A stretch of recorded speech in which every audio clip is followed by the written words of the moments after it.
Welcome to the City Rooster Forum. I'm Kenny the Rooster. I'm here with you today for the format of what makes a progressive. And I'm using the key phrase progressives made. I'm going to be using my father as an example. I'm not the type to talk about my life too much, except when it relates to experiences that contribute to my knowledge. Personal experiences is one way we know things. Now, my father, who I really don't want to badmouth, was one of the most brilliant people I know, probably the most brilliant person I actually personally knew. And he was a totally different person before I was born than after I was born. So the first 30 years of his life, he was a conservative, God-given conservative. He came from an Orthodox Jewish family who looked out for all his friends. Basically, he took care of a lot of people. And because he was so brilliant, he was very influential. He did a lot of things to help people back then. He did a lot of things to do for the community. He got involved with it. He loved people. He loved everybody. He basically was very giving. He actually had a lot of prestige in him. Did a lot of things because he felt that he wanted to enhance his world. Okay? Very rarely thought of himself at the time. Loved family, loved keeping family together.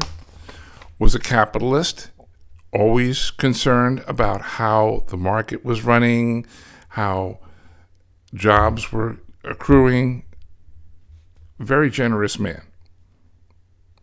And then I was born. Now, even though I had nothing to do with this change, there was one little defect in my father from when he was younger. He was raised to believe that nothing would ever go wrong in his life. Everything would be perfect. Everything would turn out just the way he wanted. That everything would be peaches and cream. And that he always wanted to be the type of person that would see beautiful things happen for himself and other people. Always cared about keeping family together. But because he was raised to believe that there were going to be no challenges in life, and a challenge came along, he snapped. Because that's what makes a progressive. A progressive is somebody who snaps because all of a sudden they're confronted with a challenge in life that they never thought would happen to them. And unfortunately, that challenge came to him and caused him to believe differently than what he was raised to believe or what he was the first 30 years of his life. Unfortunately, he went through trauma. What was that big change? Well, not so much that I was born, because I have one older brother before me, and he loved my older brother, and he thought he was a great kid. But when I was born, there was one thing that my father had to deal with that he felt was a tragedy he never expected. I was legally blind when I was born. There were scars in the back of my eyeballs that showed up on x-rays, and there was a lot of things I had problems with visual-wise. And, well, since then I did fine on my wife. I went through school. I went through all sorts of things, and I met these challenges, many challenges head on, but that one challenge made my father snap. And when he snapped, he became a totally different person than what people at that time remembered him to be. And I talked with a lot of people, lots of people who knew him, friends, family, and a lot of people thought they couldn't believe it. A lot of people weren't actually able to accept it. They didn't think that he would be ever anything other than what they remembered him to be. And for many years, many people were loyal to him, and he always remained influential for a long time. But what he became after that snapping point was a person who turned love into hatred. He turned generosity into selfishness. He turned family unity into family segregation, and did everything to try to tear his family apart for the last 46 years of his life. Since he went on to be 76, the last 46 years of his life were different from the first 30 years. And my birth and the news of me being legally blind made him snap. As a result of it, he started to become very xenophobic at that time. He stopped attending synagogue or shul, being that he came from a Jewish family, and he taught himself to try to be destructive, to try to live for himself, lose all that prestige, do nothing except for himself. Now, he still made a very good living.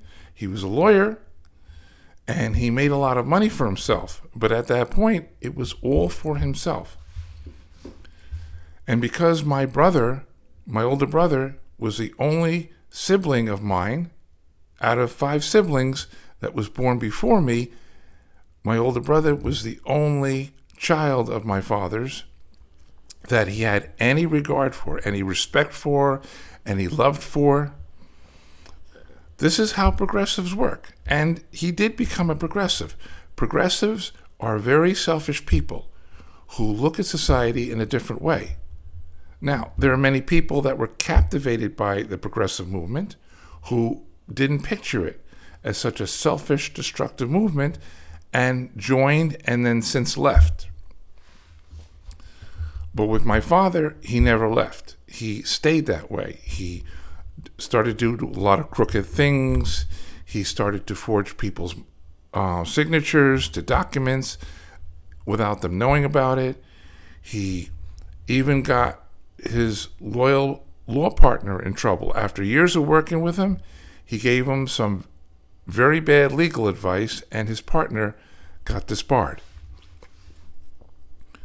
So what happened is that he started to turn on his family, and he actually created an addiction to himself.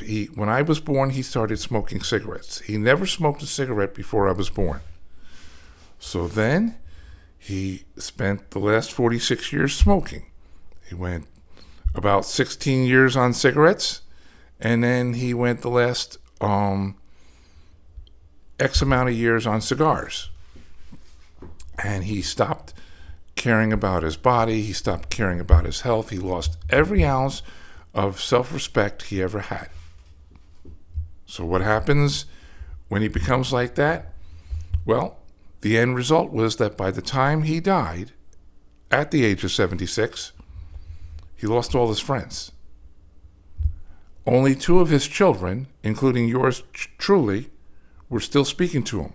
He had 6 children through 4 women. And he was married 3 times.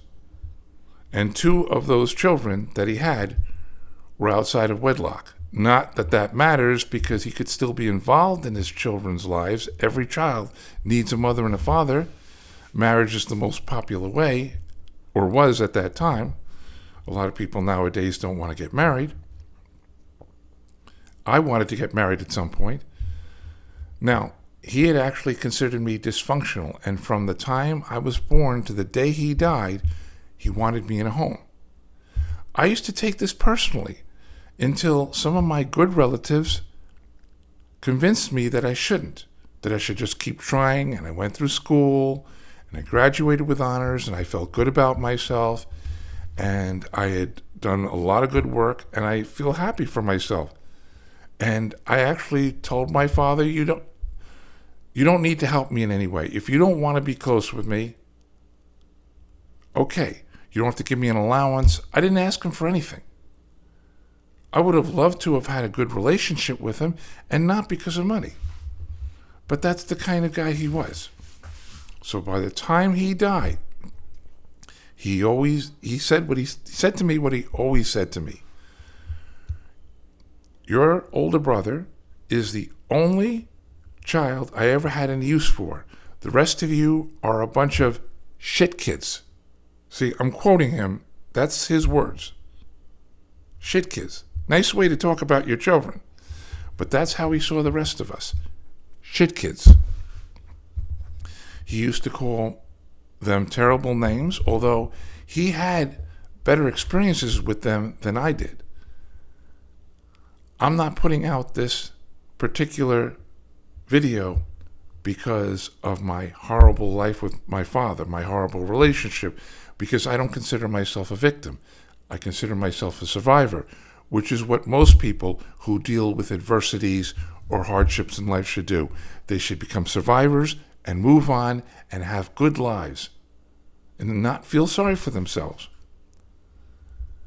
But my father felt sorry for himself because he felt that because I was legally blind, he was dealt a terrible blow in life, and that he was always like, why me? He felt like something bad had happened to him. I'm the one who's legally blind. I faced the challenge, I dealt with it, and I'm happy with myself. People should be happy with themselves. They should work. They should try to make the most of their lives. You only get one life. You only live once. So why go through life feeling sorry for yourself? But he did.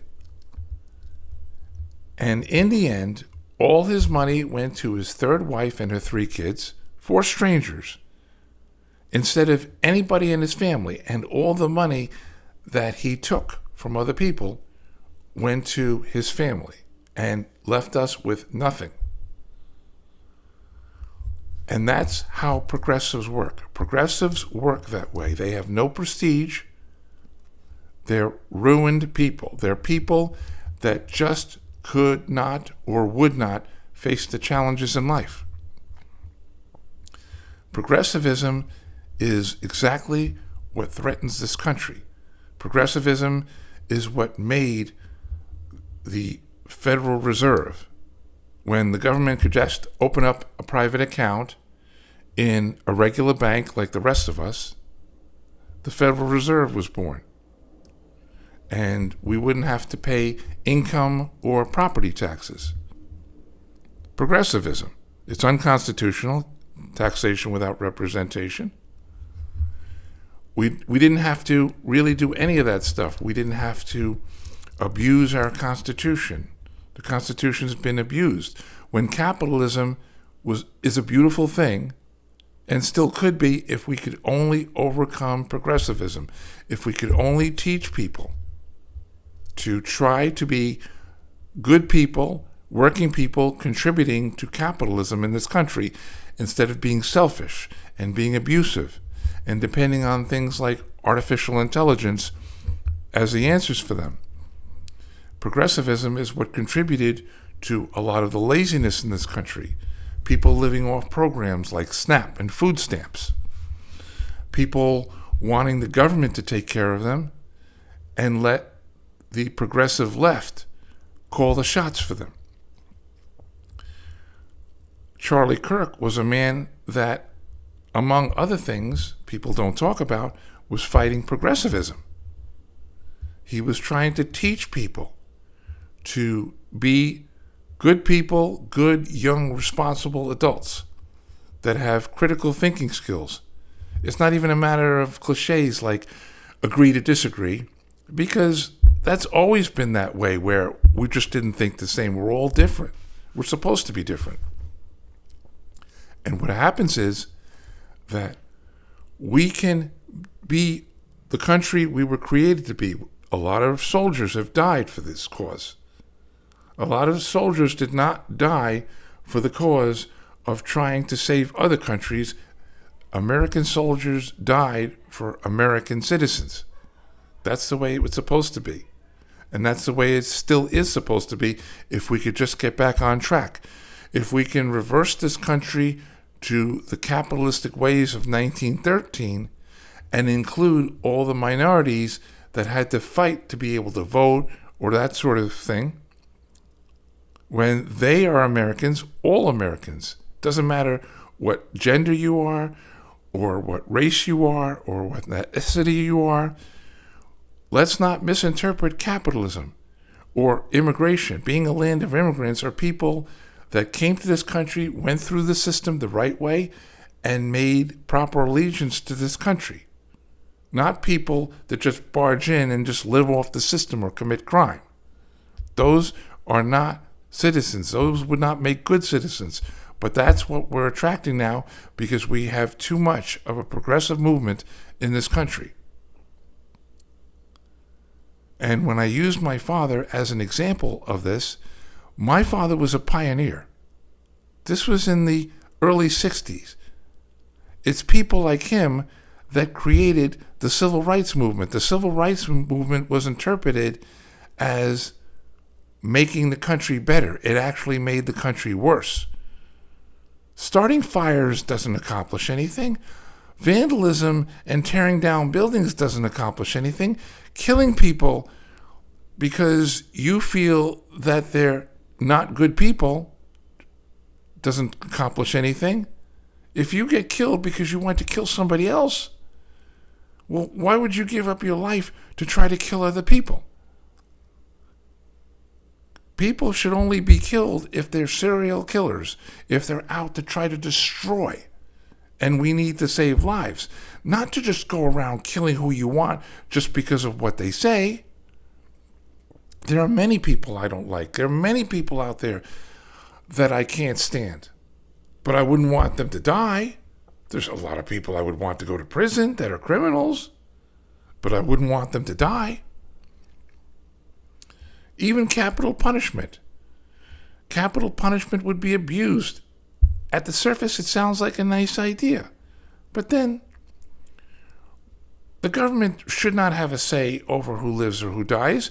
And the government's been so destroyed that they wouldn't even be competent to make that decision. They don't make the right decisions nowadays. Violent criminals don't even go to jail. Violent criminals get let off. And then they kill other people. And that's why the progressive movement has been the main destructive force in this country for about 100 years now. We've had 4 socialist presidents, 4 socialists that found their way into the White House, and each one, starting with Woodrow Wilson, has done damage to this country that may not even be reversible. So it's time for us to get back on track. Now, I have one daughter, and I'm lucky to have the one child. I would have loved to have a bunch of kids, so that kids look up to their parents for guidance. Kids look up to them for direction. So it's worth the patience. It's worth the work. My daughter has grown up to be someone that she feels good about. She's with a good boy. Well, I call him a boy. He's her age. He's 21. He's going to be 22 soon. But I'm in my 60s, so of course I'm going to call somebody that age a boy. My daughter is a good girl. And that's how all kids could be. And there are kids like that. But if we're going to be able to keep this country functioning at a level so that everybody can live the capitalistic movement, we have to do away with progressivism altogether. Even if it means putting a whole bunch of people in jail that have been driving this movement. Now, there are lots of ideas that can be applied to this. There could be focus groups that are all over the country that apply to this. Unfortunately, we're letting too many criminals into the country, and it's a big challenge now. And hopefully a lot of people will wake up before things get worse, before we lose this country that a lot of people fought and died for and worked very hard for. Now, I'm going to continue with podcasts like this, or putting out maybe things about finance or consumer, mostly consumer, because I'm not a financial expert, and I don't pretend to be like my brother does. So Be sure to like, share, and subscribe to the City Rooster Forum. And make sure you get it wherever you get your podcast.